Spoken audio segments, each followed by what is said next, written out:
This is the Late Round Podcast with your host, JJ Zacharisa.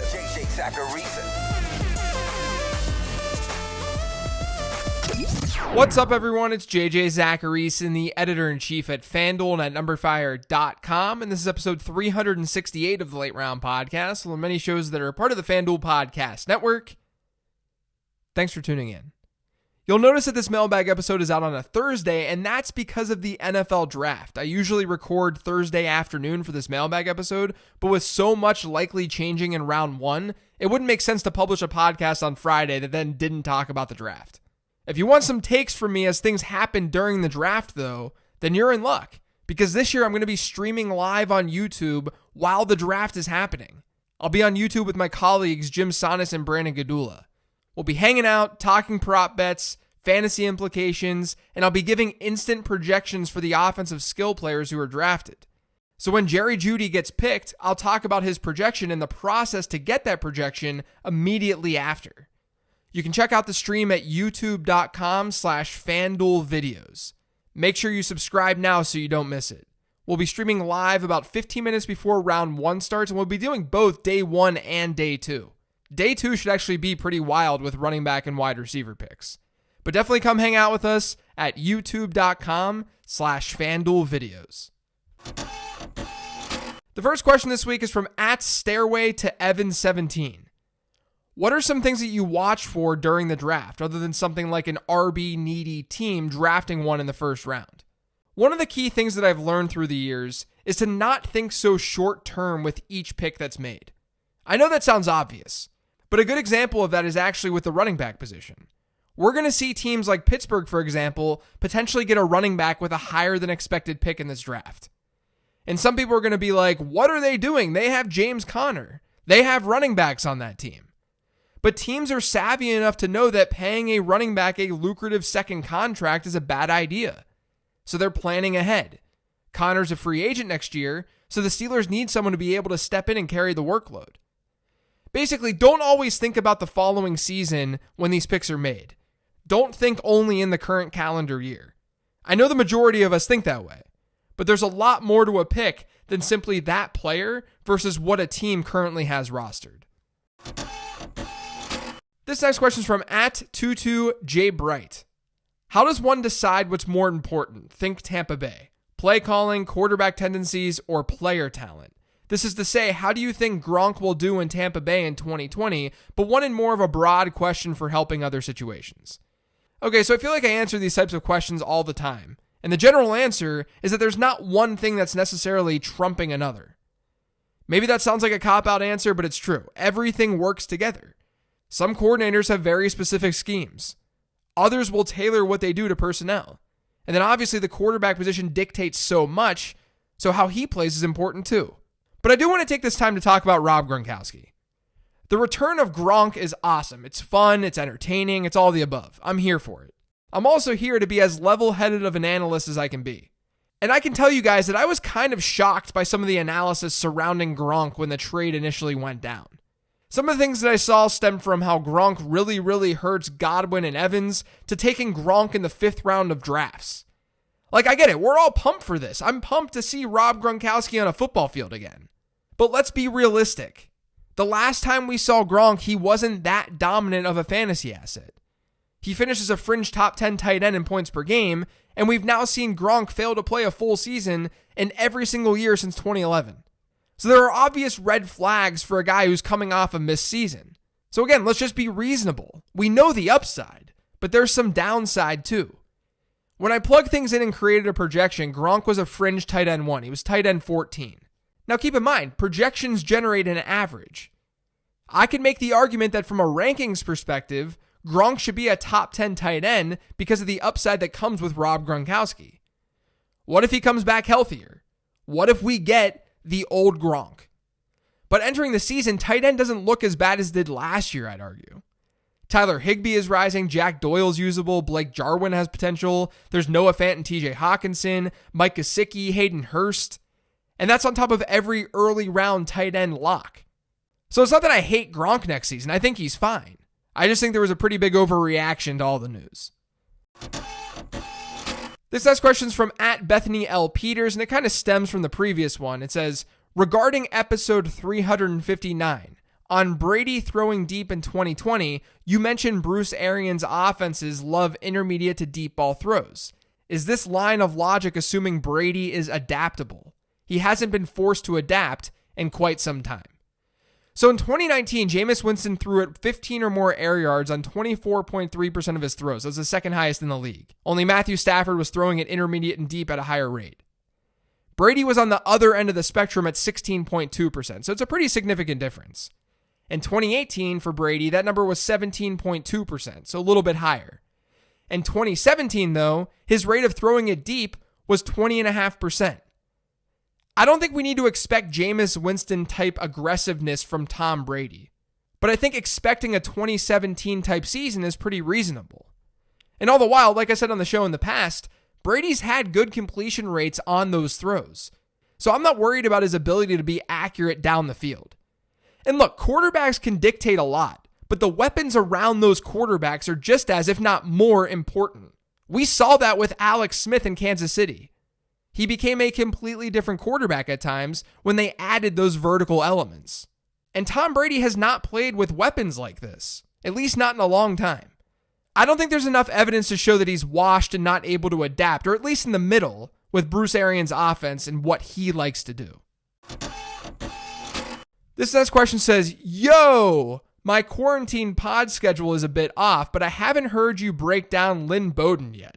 Curious how your model thinks his game translates to the next level and what type of offense and scheme he would benefit from the most. When would you consider him in dynasty drafts? Stay safe, Jake.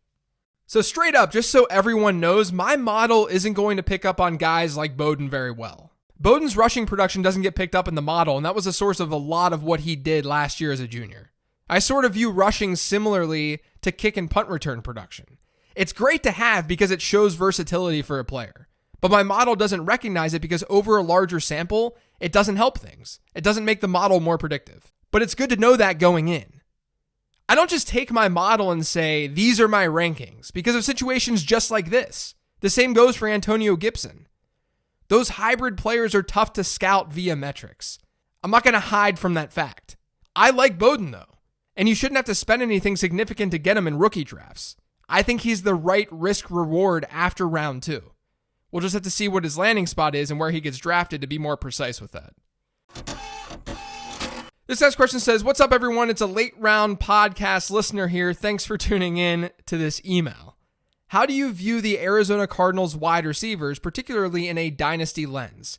Last year, Hakeem Butler was hyped by some as maybe the top rookie wide receiver on the board. We obviously didn't get a chance to see him with the injury.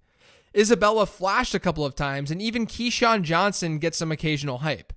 With Hopkins, Fitz, and Kirk also firmly in place as 1, 2, 3, but Fitz set to retire after this year, how do you view this depth chart? Particularly Hakeem Butler, who is no longer owned in my Dynasty League. There are so many rookie wideouts everyone is excited about, I'm curious where you'd grade Butler's value now. Thanks for the content, pod is great. Thanks. Okay, so let's look at this from a probability lens, as we usually do. There are rumors that Christian Kirk is going to be moved, but let's assume that that doesn't happen. I don't think it should happen either, given how many wide receivers are on the field at once for that Arizona Cardinals offense.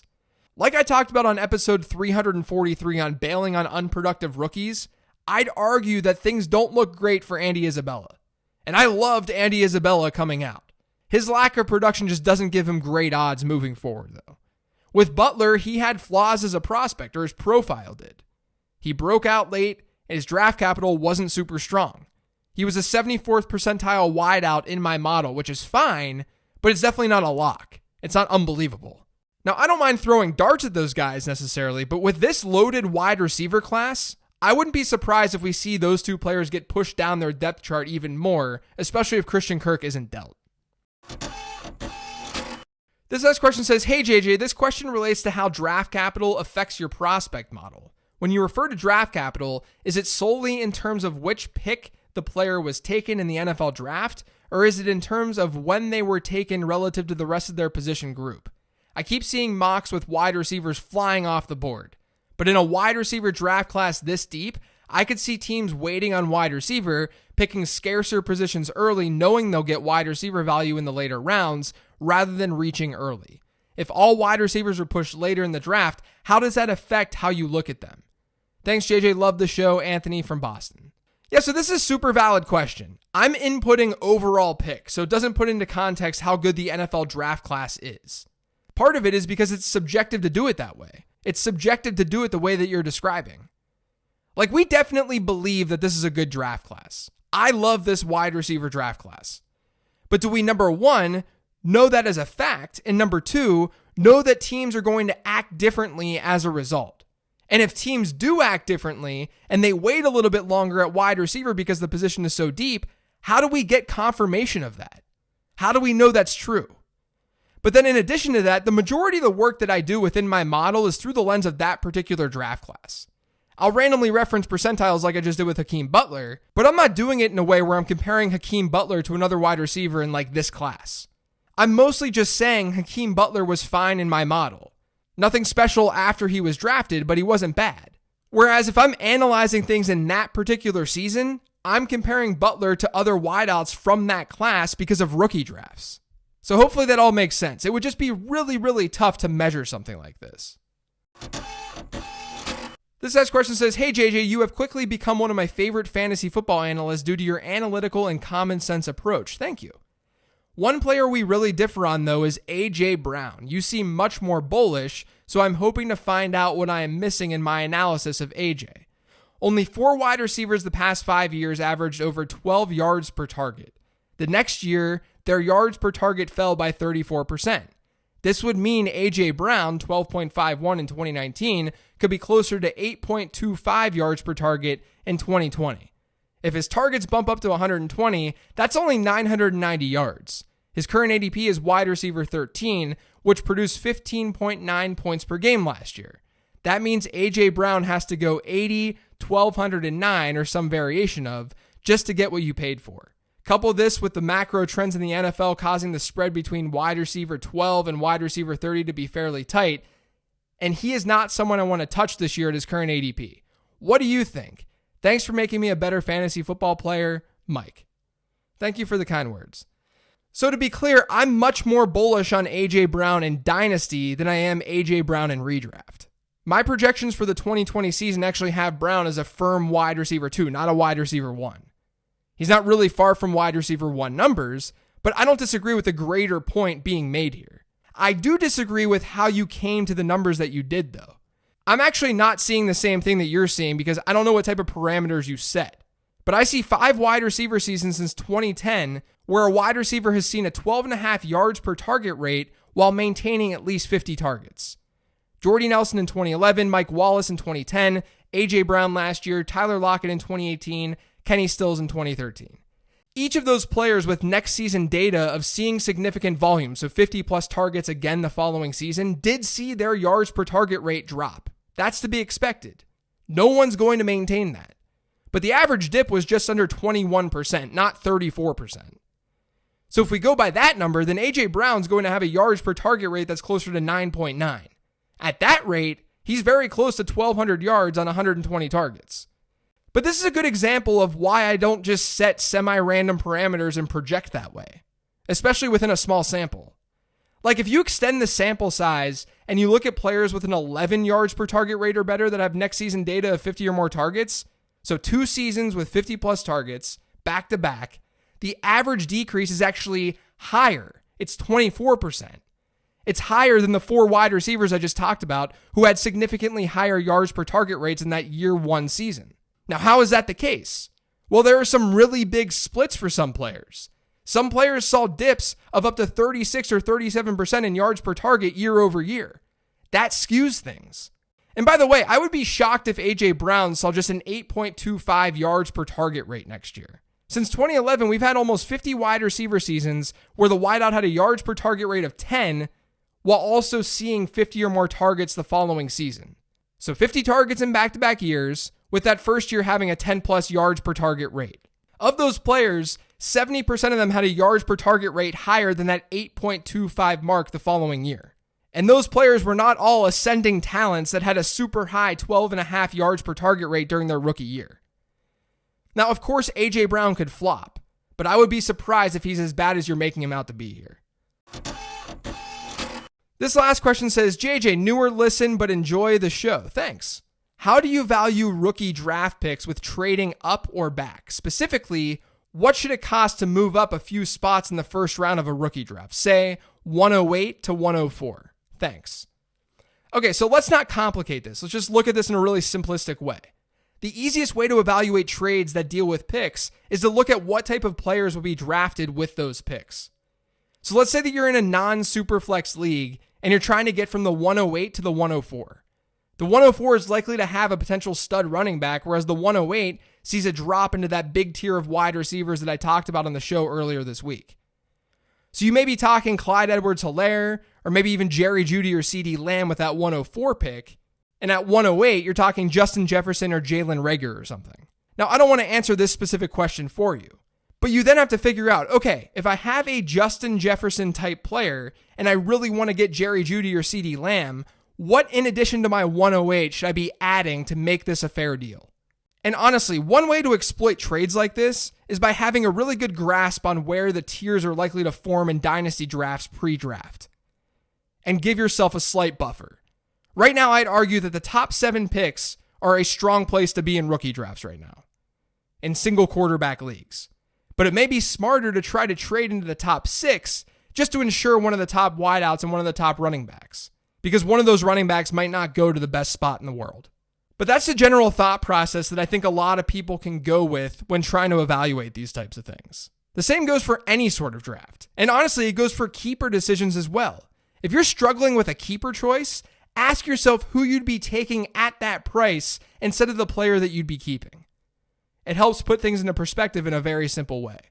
And of course, you can always just use trade calculators to help you out as well. If you do the exercise that I just talked about, and then you plug it all into a trade calculator, and it all matches up, then you probably have a decent deal. That's going to do it for today's show. Thanks to all of you for listening. If you've yet subscribed to the Late Round Podcast, make sure you are by searching for it pretty much anywhere podcasts can be found. Don't forget to follow me on Twitter at LateRoundQB. I really hope you guys join in and watch our live stream on Thursday and Friday. Remember, just head to youtube.com/FanDuel videos, subscribe, and have some fun. It should be a good time. Enjoy your weekend. Enjoy the draft. I'll talk to you guys next week.